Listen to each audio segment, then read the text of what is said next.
నమస్తే అన్న. ఎక్కడి నుంచి వచ్చిరాను? కూకట్పల్లి అన్న. మాది మాబ్నార్ వనపర్తి కానీ కూకట్పల్లిలో నివసిస్తాం. ఎన్ని సంవత్సరాల నుంచి మీరు ఆటో రన్ చేస్తారు? దాదాపు ఒక 8 సంవత్సరాల నుంచి అన్న. 8 సంవత్సరాల నుంచి ఉంటున్నాం ఆటో. ఇప్పుడు ప్రభుత్వం చేపట్టిన ఎలక్ట్రికల్ ఆటో అనుసంధానం ఏదైతే ఉందో ఆర్టీసీకి చేయబోయేది, సో దాని ద్వారా మీ ఆటో వాళ్ళకి ఎటువంటి నష్టం జరుగుతుంది? ఎటువంటి నష్టం అన్న అంటే ఇప్పుడు ఫ్రీ బస్సు పెట్టి మాకు చాలా దాదాపు 50 నుంచి 100 మంది దాకా ఆత్మహత్య చేసుకున్నాం ఆటో డ్రైవర్లు. ఫ్రీ బస్సు వల్ల మహిళలకు ఉపయోగం అంటుంది కానీ దానివల్ల మహిళలకు ఎటువంటి ఉపయోగం లేదు. ఎందుకంటే నా ఇంట్లో కూడా మహిళలు ఉన్నారు. దానివల్ల ఏం లాభం? ఇప్పుడు మహిళలకు ఉపయోగపడేది ఫ్రీ బస్ ఒకటే కాదు, చాలా ఉన్నాయి కదా అన్న, చాలా పెట్టొచ్చు కదా. మేము అడిగితే ఏమంటారు క్వశ్చన్ చేస్తే అంటే మా యూనియన్ లీడర్స్ కానీ మేము కానీ మొన్న సెక్రటరీలో అడిగినాం. ఫ్రీ బస్సు పెడతామని చెప్పి మేనిఫెస్టోలో పెట్టినాం కదా, తెలిసి కూడా మీరు ఓటేసారు కదా, తెలియకుండా అయితే మేము చేస్తలేం కదా అని అంటారు.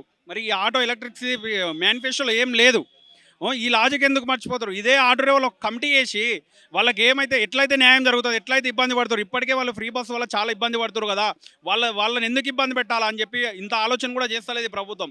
ఇదే కేసీఆర్ గారు కేటీఆర్ గారు హైటెక్ సిటీలో మీటింగ్ పెట్టి మాకు ఇదే ఇబ్బంది జరిగితే మేము ఇదే రేవంత్ రెడ్డి సార్ ఇంటికి పోయినాం 2-3 వేల ఆటోలు తీసుకొని పోతే ఆయన చెప్పిండు ఆ రోజు, మీకు ఏది అన్యాయం ఏది కావాలంటే అది నేను చేస్తా అని చెప్పి మాకు హామీ ఇచ్చిండు. ఏది 12,000 ఇస్తామని చెప్పి ఒక బోర్డు క్రియేట్ చేస్తామని చెప్పి అన్నీ చేసిండు. ఏది చేయలేదు ఆయన కూడా.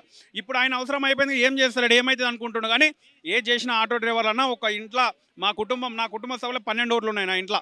నా ఫ్యామిలీ, నా అన్నదమ్ములు, నా బాబాయిలు అందరం కలుసుకుంటే మేము ఒకరం 50 ఓట్లు వేయగలుగుతాం ఒక కుటుంబంలో. ఒక ఆటో డ్రైవరు ఇది దృష్టిలో పెట్టుకొని ఇప్పటికైనా ఈ 263 జీవో వెనక్కి తీసుకొని ఎలక్ట్రిక్ ఆటోలు, మీరు ఎలక్ట్రిక్ ఆటోలే పెట్టాలనుకుంటే ఇదే పొల్యూషన్ ఎక్కువైతుంది, తీసేయాలనుకుంటే మా ఆటోలకే బ్యాటరీలు బిగియండి. ఒక ఆటోకు 1,00,000 నుంచి 1,50,000 దాకా ఖర్చు వస్తుంది. ఇంజన్ తీసేసి ఎలక్ట్రిక్ ఏర్పాటు చేయాలంటే అదే ఏర్పాటు చేయండి అని చెప్తున్నా నేను. అదే ఏర్పాటు చేయండి. ఎందుకు మీరు కొత్త బడ్జెట్ లేదంటారు? మాకు 12,000 ఇవ్వనికైనా బడ్జెట్ లేదు కదా మీ దగ్గర. కొత్త బండ్లు 1000 బండ్లు తీసుకొచ్చి 1,65,000 బండ్లు ఎలక్ట్రికల్ బండ్లు ఇవ్వాలంటే కొన్ని వేల కోట్ల అప్పు అవుతుంది. అప్పు చేయడం ఎందుకు? అదే బ్యాటరీలు మా ఇంజన్ తొలగించి మాకు బ్యాటరీలు ఇస్తే ఒక బండికి ఒక 50 లక్ష రూపాయలు అయిపోతుంది కదా. అదే మేము నడుపుకుంటాం. అదే జీతాలు మాకు ఇవ్వండి. ఇప్పుడు కొత్త ఆటోలు తీసుకొచ్చి వాళ్ళకి జీతాలు ఇచ్చే బదులు అవే మాకు ఇవ్వండి అని చెప్తున్నాం.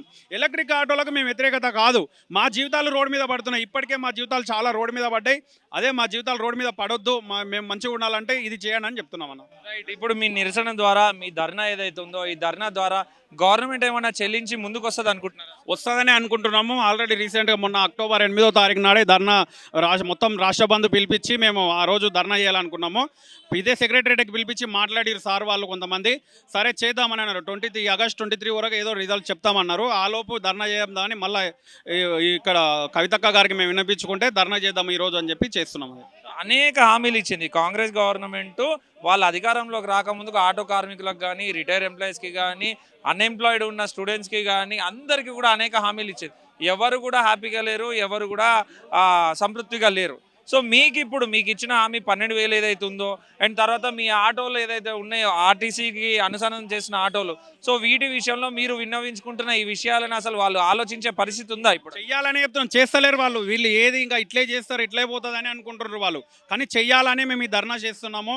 చెయ్యాలి, ఖచ్చితంగా. చెయ్యకపోతే ఆ రోజు తెలంగాణ ఉద్యమంలో 1200 మంది విద్యార్థులు ఎలా బలిదానం అయ్యారో మా ఆటో డ్రైవర్లుగా 100ల సంఖ్యలో అలాగే బలిదానం చేసుకోవడం తప్ప మనకు వేరే ఆప్షన్ లేదు.